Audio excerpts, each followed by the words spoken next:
Hello and welcome to my YouTube channel. मैं आपका दोस्त रोहित आप सभी लोगों का स्वागत करता हूं। बच्चों, आज हम इस वीडियो में जानने वाले हैं एसएससी एग्जामिनेशंस के बारे में। एसएससी मतलब स्टाफ सिलेक्शन कमीशन।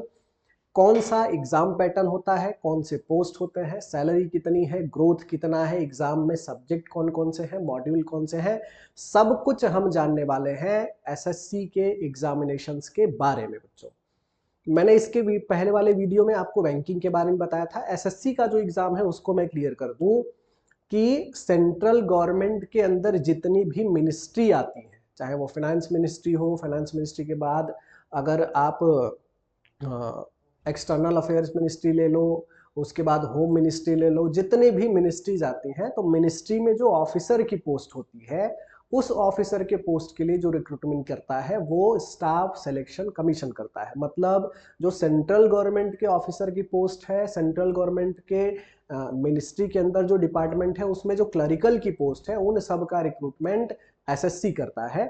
उसी के बारे में जानेंगे। हमारे वीडियो का जो फ्लो रहेगा बच्चों, आइए स्टार्ट करते हैं। सबसे पहले जानेंगे बच्चों हम कि क्यों ये गवर्नमेंट जॉब लोग करते हैं। बहुत फेमस है नॉर्थ में, तो लोग एसएससी के एग्जाम के लिए, एसएससी के पोस्ट के लिए दिन रात कड़ी मेहनत करते हैं।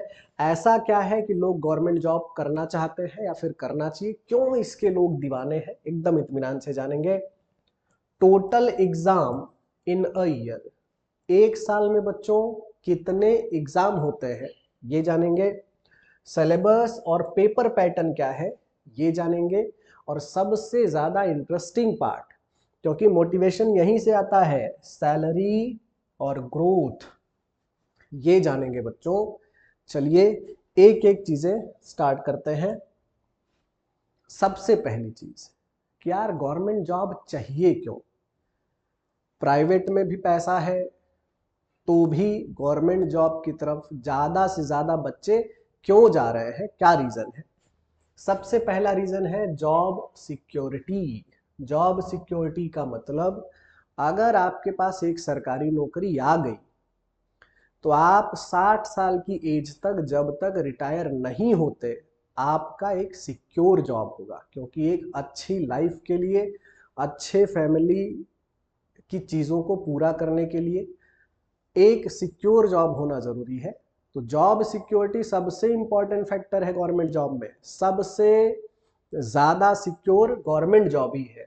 दूसरा, अट्रैक्टिव सैलरी एंड बेनिफिट्स। बेहतरीन सैलरी देती है, इतने बेहतरीन बेनिफिट्स देती है लोगों को जो आपको प्राइवेट कभी नहीं दे सकता। प्राइवेट में आपको जॉब सिक्योरिटी नहीं है, कभी भी निकाले जा सकते हो। और सैलरी और बेनिफिट्स भी गवर्नमेंट से ज्यादा प्राइवेट में कभी जिंदगी में नहीं मिल सकता। वर्क लाइफ बैलेंस, बहुत ज्यादा गधे की तरह काम नहीं करना पड़ता। आपको छुट्टी चाहिए, बहुत आराम से मिल सकता है। आप बीमार हो गए 1 महीना 1.5 महीना, छुट्टी मिल सकता है। प्राइवेट में 1 महीना बीमार हो गए तो छुट्टी भी नहीं मिलेगा। खुद की शादी के लिए छुट्टी नहीं मिलता प्राइवेट में। यहाँ पे आप फैमिली के साथ घूम सकते हो, फैमिली के साथ टाइम बिता सकते हो, आप अपना जॉब और अपनी फैमिली दोनों बैलेंस कर सकते हो। तो यहाँ पे एक बेहतरीन लाइफ आपको मिलता है। यानी गवर्नमेंट जॉब आपको सिर्फ जॉब नहीं देता, एक लाइफ देता है, लोग ऐसा कहते हैं। करियर ग्रोथ एंड अपॉर्चुनिटीज, आप अगर किसी पोस्ट पे चले जाते हो तो ऐसा नहीं कि उसी पोस्ट पे रहोगे। परफॉर्मेंस और स्किल के हिसाब से आप अपने करियर में ग्रोथ करते चले जाओगे। आपका पोस्ट बढ़ता चला जाएगा, ओहदा बढ़ता चला जाएगा, स्टेटस बढ़ता चला जाएगा, सैलरी बढ़ता चला जाएगा, अपॉर्चुनिटीज भर भर के हैं। Job satisfaction and social status, ये बहुत बड़ा फैक्टर है। जॉब सेटिस्फेक्शन, अगर मैं आपको 1 करोड़ की जॉब दे दूं लेकिन कहूं कि 18 घंटे काम करो, तो आप बोलोगे यार बड़ी झंड जिंदगी है, 18 घंटे खट रहा हूं मैं गधे की तरह। आपके अंदर सेटिस्फेक्शन नहीं आएगा। यहाँ पे आपको सेटिस्फेक्शन मिलता है क्योंकि पैसा भी अच्छा खासा मिल रहा है, टाइम भी अच्छा खासा मिल रहा है, आनंद भी आप बहुत आराम से कर रहे हो। तो एक तरीके का सेटिस्फेक्शन है गवर्नमेंट जॉब में। दूसरा, सोशल स्टेटस। भाई प्राइवेट वालों की कोई बाहर इज्जत नहीं होती, लेकिन सरकारी नौकरी का जो स्टेटस है वो बहुत बेहतरीन है। लोग इज्जत करना शुरू करते हैं, आपकी भी, आपके परिवार की भी, आपके बच्चे तक की इज्जत करना शुरू करेंगे अगर आप गवर्नमेंट जॉब में रहेंगे तो। तो ये आपको सोशल स्टेटस भी देता है, समाज में आपका ओहदा बढ़ाता है, रुतबा बढ़ाता है, इज्जत बढ़ाता है, शोहरत बढ़ाता है, लोगों का आपकी तरफ देखने का नजरिया बदल जाता है भाई। सोशल सिक्योरिटी बेनिफिट्स, ये सबसे इंपॉर्टेंट चीज।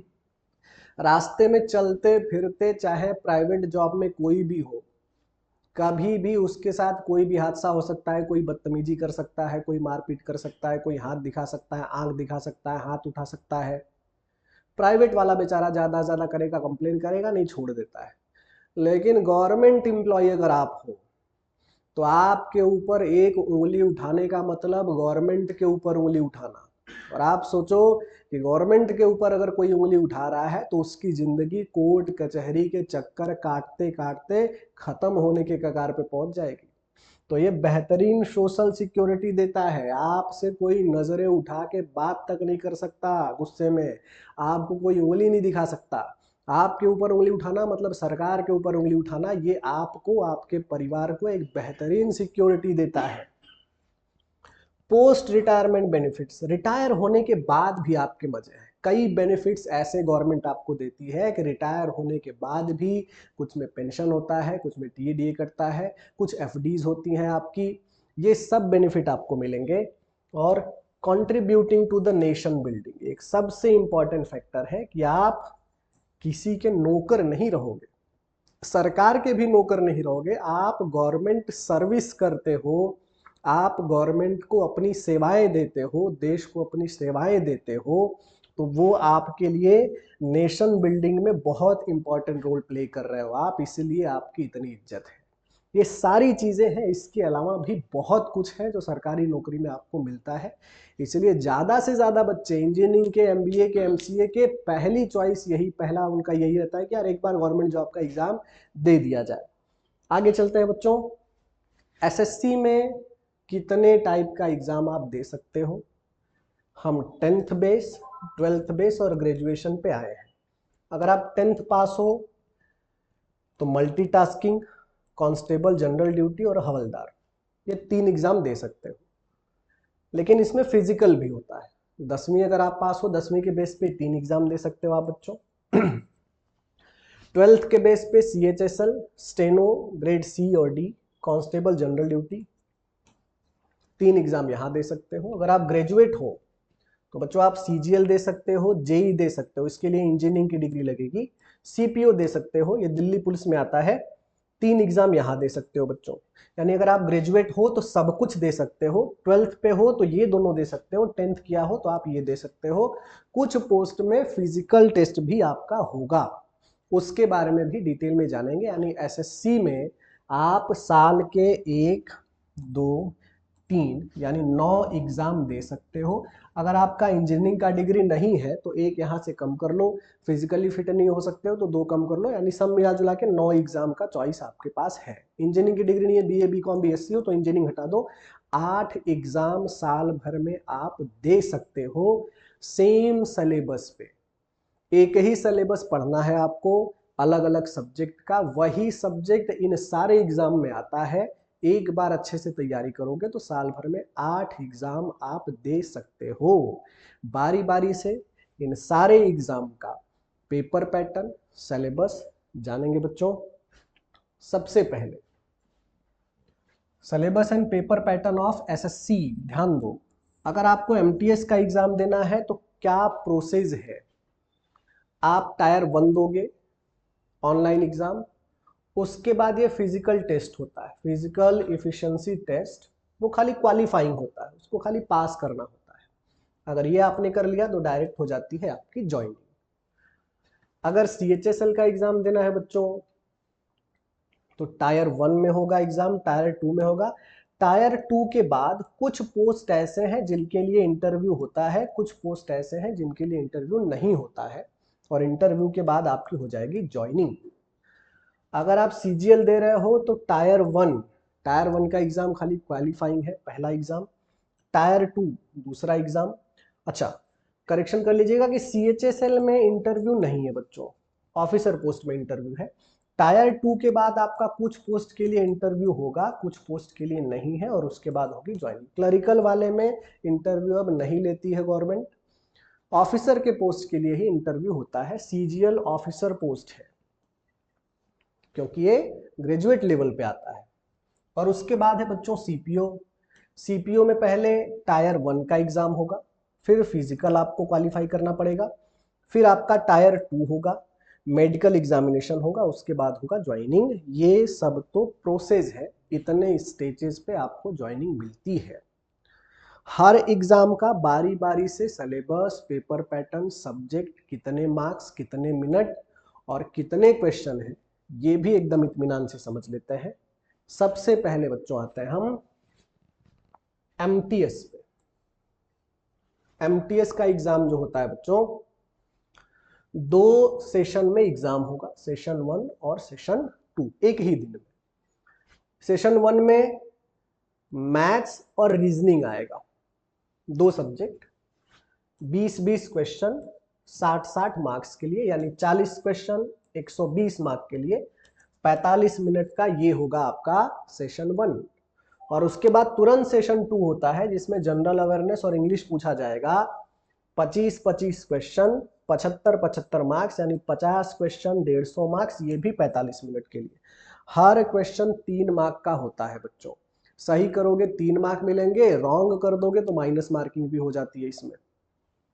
तो ये है बच्चों हमारा एमटीएस। अगर आपने ये एग्जाम दिया तो उसके बाद आपकी ज्वाइनिंग हो जाती है। सिलेबस और पेपर पैटर्न देखते हैं बच्चों हम सीएचएसएल का। सीएचएसएल में टायर 1 का एग्जाम होगा पहले। टायर 1 में बच्चों चेक कर लो, 4 सब्जेक्ट हैं। जनरल इंटेलिजेंसी मतलब reasoning, general awareness GS, quantitative aptitude यानी मैथ्स और इंग्लिश, 4 सब्जेक्ट, 25-25-25-25 क्वेश्चन यानी टोटल 100 क्वेश्चन, 50-50-50-50 मार्क्स यानी 200 मार्क। और जो टाइम अलॉटमेंट है वो 60 मिनट का है।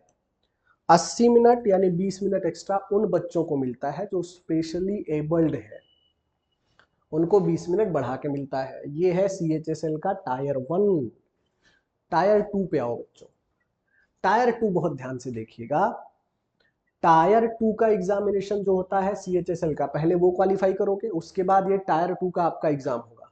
टायर 2 में बच्चों 2 सेशन है, एक है सेशन 1 और दूसरा है सेशन 2, एक ही दिन दोनों होता है।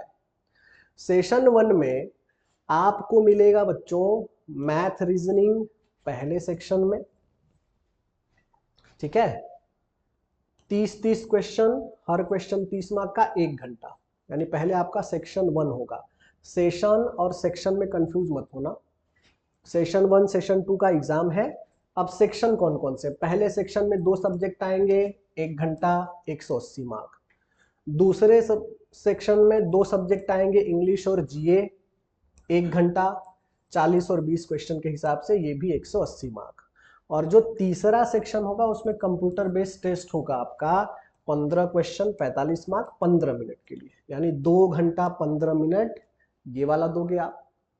उसके बाद तुरंत आपका सेक्शन 2 होगा, 25 मिनट का होता है ये, जिसमें आपको टाइपिंग टेस्ट देना पड़ेगा, क्योंकि सीएचएसएल पोस्ट जो है वो क्लरिकल की पोस्ट आती है, असिस्टेंट की पोस्ट आती है, तो टाइपिंग टेस्ट आपको देना पड़ेगा 15 मिनट और 10 मिनट का बच्चों।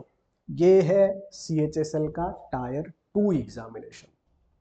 ठीक है बच्चों, आगे बढ़ते हैं। सीजीएल यानी ऑफिसर पोस्ट। सीजीएल मिनिस्ट्री में बड़े पोस्ट पे आता है, यानी ऑफिसर पोस्ट पे आता है। ऑफिसर पोस्ट के लिए टायर 1, टायर 2, कौन कौन से सब्जेक्ट, कौन कौन से सिलेबस है देखते हैं। टायर 1 जो है बच्चों सीजीएल का कंबाइंड ग्रेजुएट लेवल बोलते हैं।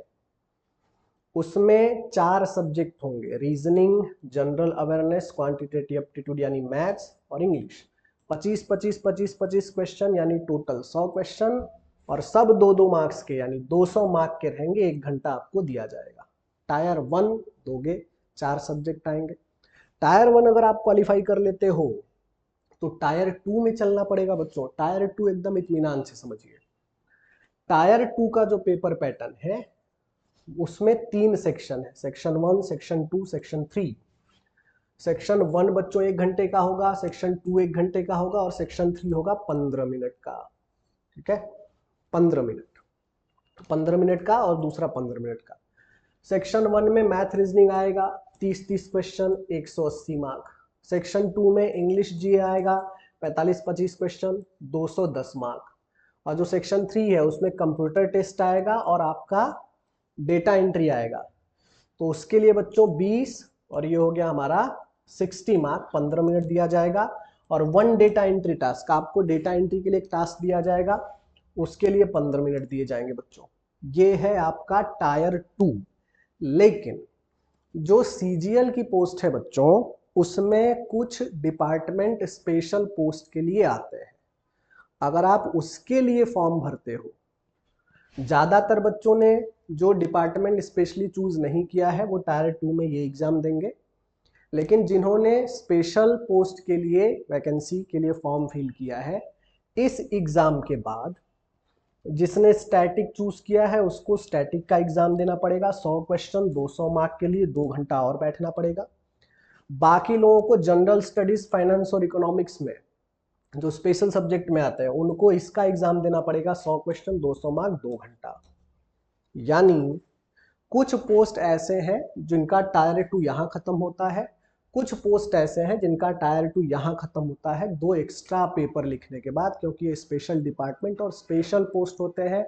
इसके लिए स्पेशल क्वालिफिकेशन होगा बच्चों।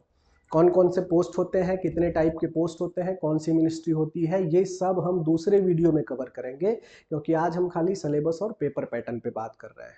तो ये है बच्चों हमारा सीजीएल का एग्जाम।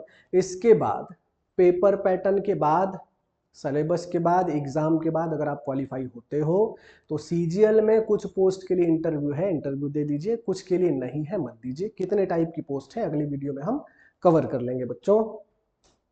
और जो लास्ट हमारा बचता है सीपीओ। सीपीओ जो होता है बच्चों वो सेंट्रल पुलिस ऑर्गेनाइजेशन में आता है, मतलब दिल्ली पुलिस इसको जनरली बोलते हैं बच्चों।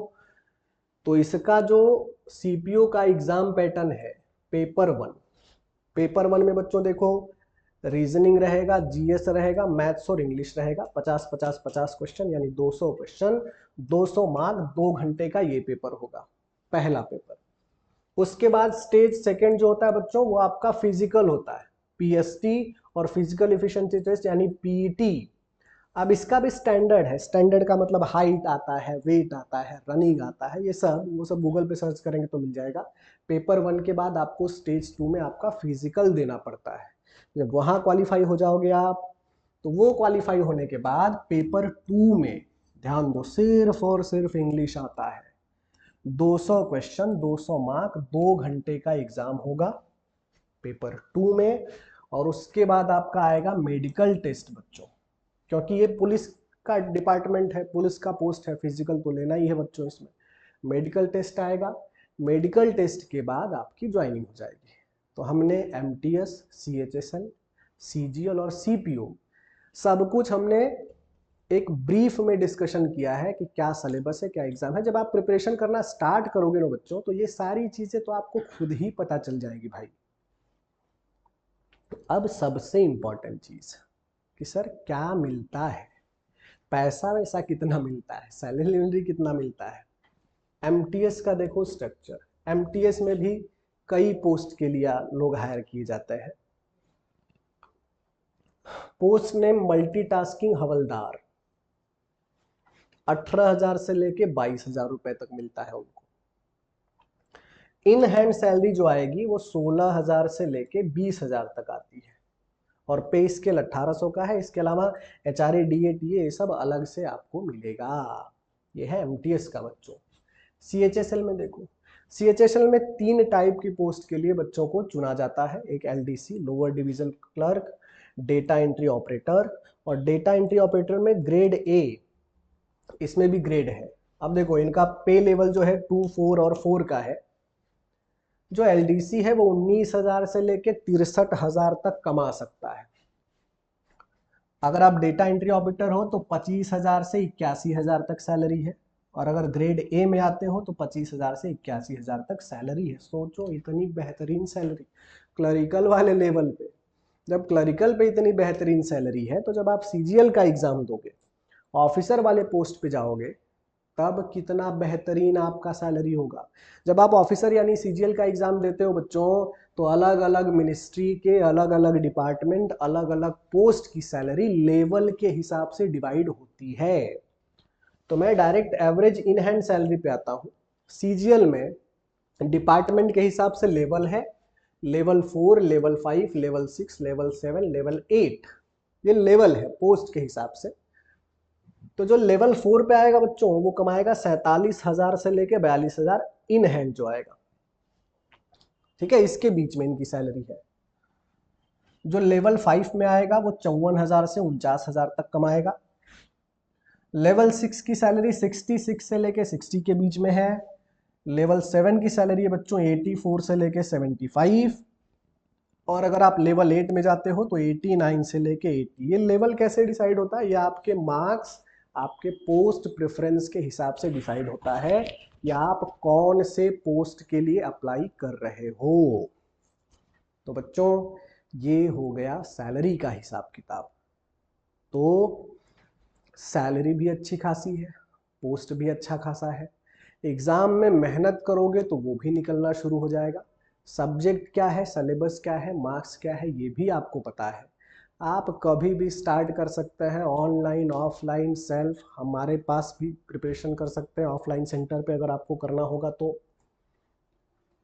अगर सीपीओ की सैलरी की बात करें, लास्ट वाला हमारा छूटा हुआ है। सीपीओ में देखो 3 पोस्ट है बच्चों, सब इंस्पेक्टर इन दिल्ली पुलिस, सब इंस्पेक्टर इन सीएपीएफ और सीआईएसएफ। सीएपीएफ और सीआईएसएफ में जनरली आपको देखो ये किस लिए होते हैं, जैसे एयरपोर्ट पे आप चले जाओ, एयरपोर्ट पे जो सिक्योरिटी ऑफिसर्स होते हैं जो चेकिंग वगैरह करते हैं वो सीआईएसएफ में आते हैं। सीएपीएफ एयरपोर्ट पे भी होते हैं या फिर किसी बड़े म्यूजियम में होते हैं, आर्मी टाइप की वर्दी AK-47 लेके, वो सीएपीएफ में आते हैं। उनकी सैलरी देख लो बच्चों, पे स्केल 22800 का ग्रेड पे है, लेकिन सैलरी 35,000 से लेके 1,12,000 तक हो सकती है अगर वो दिल्ली पुलिस में सब इंस्पेक्टर है।